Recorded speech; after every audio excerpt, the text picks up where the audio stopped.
Okay, in this video we are going to look at what an empirical formula is and also how to solve for one, okay, in 5 easy-ish steps.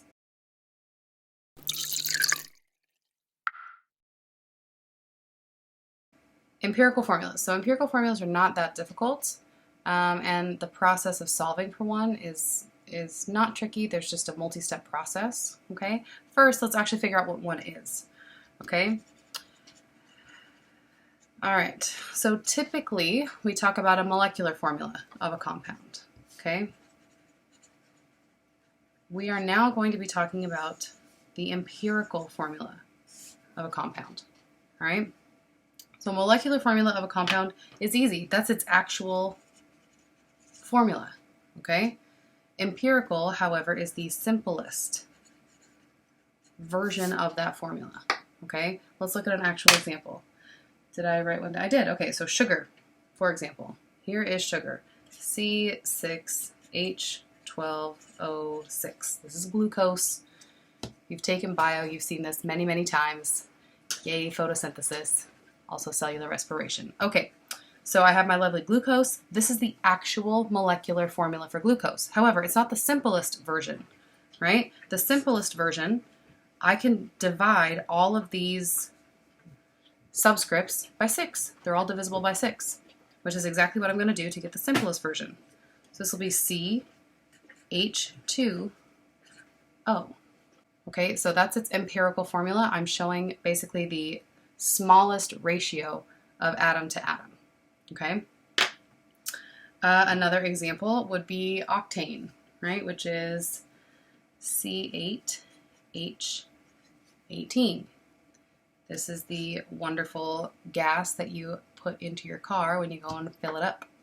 Okay, so this is octane, CH818. That tells me what the actual molecular structure, what the actual molecular formula of gasoline is, right? What octane is. However, both of these are divisible by 2.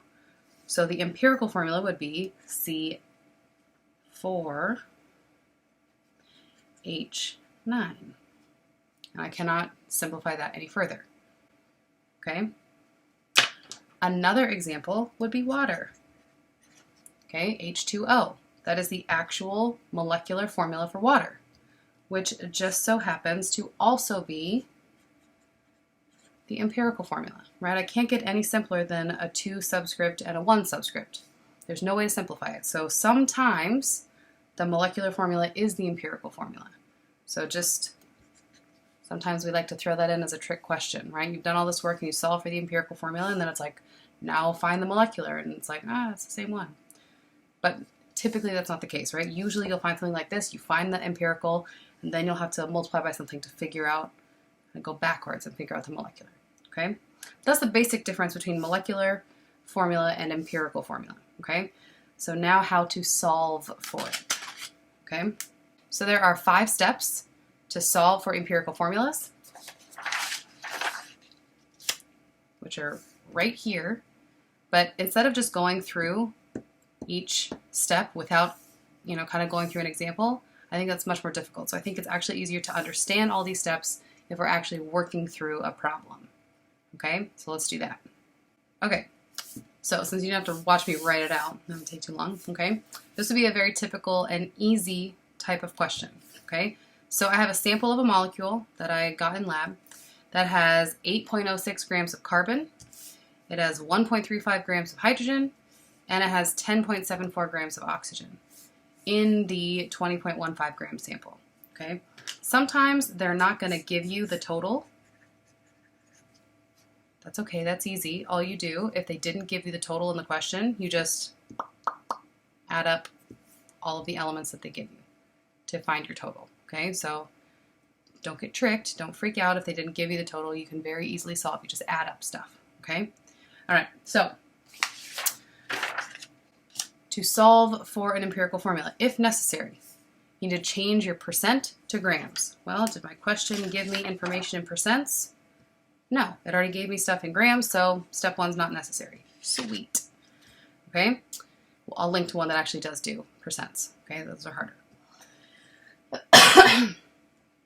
Part 2, step 2, okay? Convert grams of each element into moles. use molar mass. Okay, this is what I actually need to do. So I've got carbons, hydrogens, and oxygens. So I am going to do equations for carbon, hydrogen, and oxygen. Okay, so carbon, I start with 8.06 grams. I need to now convert that into moles. Use my molar mass. 12.01 grams of carbon is 1 mole of carbon. So I plug this in my calculator.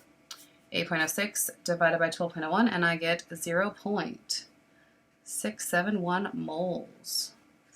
Exciting. Okay. For hydrogen, I have 1.35 grams. Okay. I need to get that out of grams and into moles.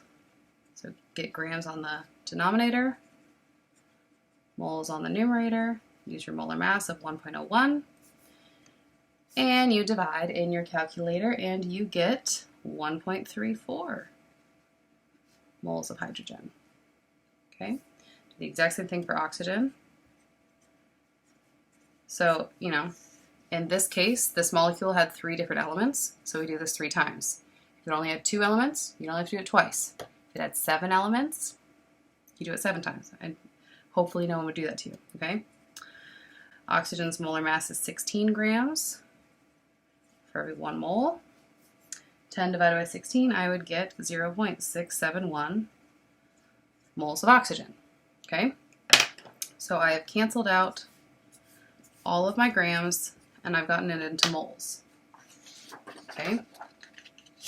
Now step 3, divide all the moles by the smallest number, okay?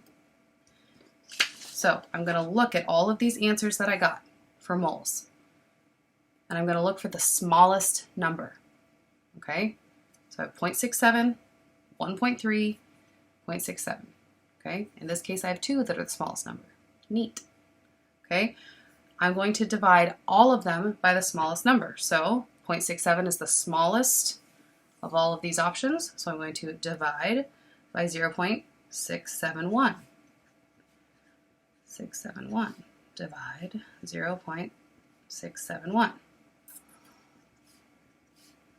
Okay, and now I'm going to get numbers.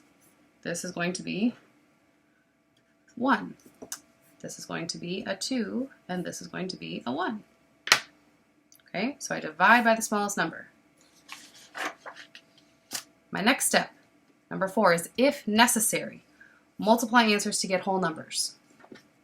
Well, all of my answers are whole numbers, so I don't need to do this, okay? If you don't get whole numbers, you need to multiply to get them into whole numbers. I'll link to one that has that, okay, because that's trickier. But, okay, if they weren't whole numbers, you have to multiply so that they are whole numbers, because molecules only match up in whole number ratios, right? If this was like 2.5, what the heck is 0.5 of a hydrogen, right? That makes no sense, okay? But these are whole numbers, so we're good, which means step 5, put the subscripts in for the formula. Okay, so I'm going to have carbons, hydrogens, and oxygens. 1 carbon, 2 hydrogens, 1 oxygen. So CH2O.